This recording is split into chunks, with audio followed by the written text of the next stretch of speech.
Pokemon Scarlet and Violet is having an absolute horrible release with so many bugs and glitches and crashes being reported, but it got me thinking, who's actually to blame for this? Leave it in the comments down below. Who do you think is to blame for this? If you've got the game, what's the worst bug you've experienced? And also, what starter did you pick? Let's get into my thoughts as to who I think is to blame. Now, when you go ahead and ask people who do they think is to blame for this debacle of a release that is Pokemon Scarlet and Violet, you kind of come across 3 to 4 schools of thought. People either blame the hardware, they blame Game Freak, they blame Pokemon Company, and then they blame the consumers. But what do I think? I think it's a mixture of everything actually. Let's start with the hardware and break this down. Now, I think the least amount of blame goes to the Switch or the hardware itself, and here's my reasoning. It is no secret that the Switch is outdated, that it needs a refresher and needs some kind of update immediately. I made a whole video about this as to why the Switch is holding back the games on the Switch.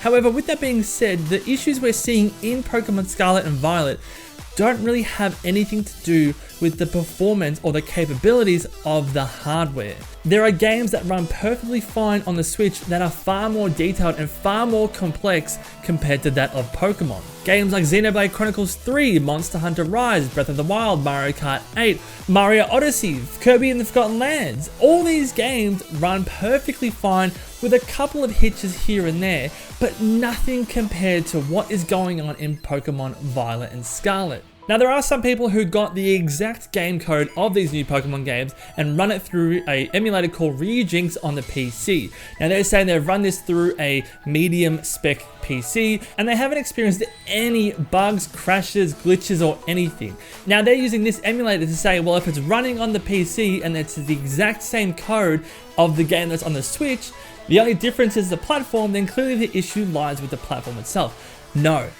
I don't think so. This game can run, but it isn't made or optimized to run on the console it's made for. Let's now get into the blame of Game Freak.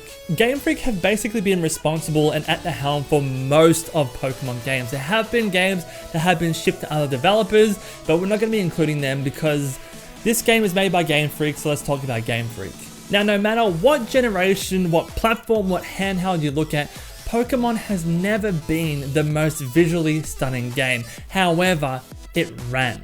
That's the most important thing. It doesn't need to be the most impressive in terms of the graphics, but it still ran and performed as the game should.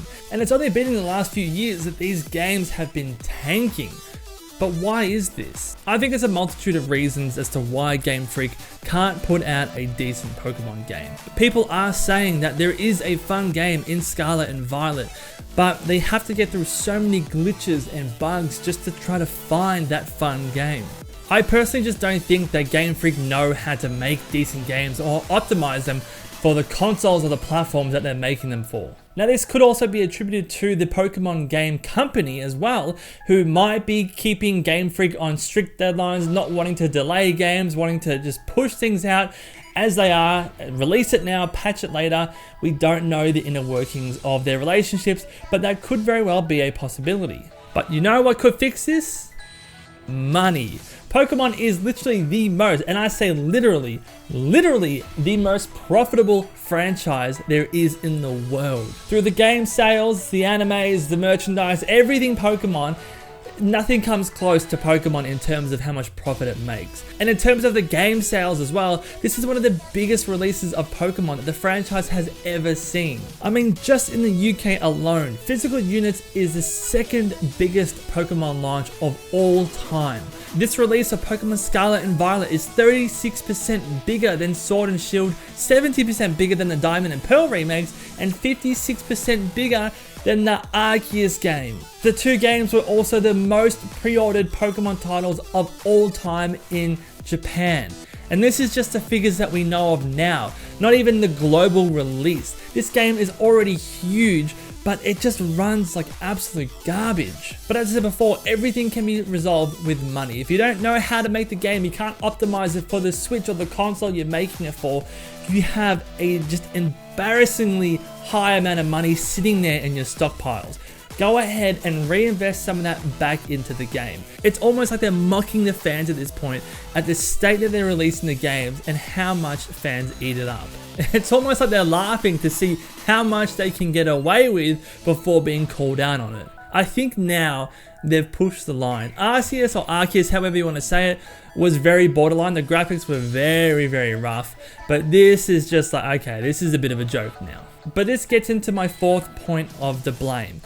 Us, the consumers. The people who are pre-ordering it, buying it day one, the people who just buy Pokemon non-stop. No matter what the reviews say, no matter what the performance is, we still buy the game. In us buying these Pokemon games in these conditions, we communicate to Game Freak and the Pokemon Company that this condition and this standard is okay. This is the standard that we accept as consumers. Full retail priced games that could pass for being in an alpha or a beta stage, and this is a full release. We really gotta do better than this. Like we've got to stop buying day one. We've got to stop pre-ordering. We've got to wait for the reviews to come out and just see what the games look like before committing to a purchase. By the time that the day one rolls around, they've already got so much money from us. But to summarize, that's who I think is to blame for this whole debacle. I think it is a little bit of hardware, not as much as what people are saying, because there are much better games released on the Switch that run perfectly fine, or maybe a little bit of a frame drop here and there. Nothing compared to what is going on with these new Pokemon games. I think, yes, it's Game Freak either being lazy or being inept, don't know what they're doing. I think it's also the Pokemon Company who's putting pressure on Game Freak to get these games out in time and not allowing for any delays, because this game needed at least another 6 to 12 months in the oven. Also, the Pokemon Company not investing more into Game Freak or just outsourcing other work to make these games as good as they can become. The Pokemon Company decides what the budget is for Game Freak.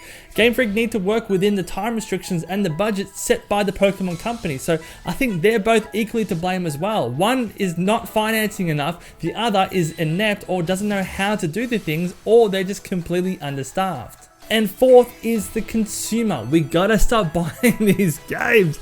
Oh my god, we've gotta stop doing it. We're not gonna see a change until we stop buying. But look, I think everyone has some share to the blame, really. But let me know your thoughts in the comments down below. Do you think the blame solely lies with one or two parties? Do you think it's a mixture of everything? Again, if you've got the game, what's the worst bug that you've encountered so far? Hopefully there is a patch on the way, but I don't know. I haven't got my copy yet, so I haven't even tried it myself. But if you liked the video, please go ahead, leave it a like, sub to the channel, and I'll see you in the next one. Take care, guys. Bye.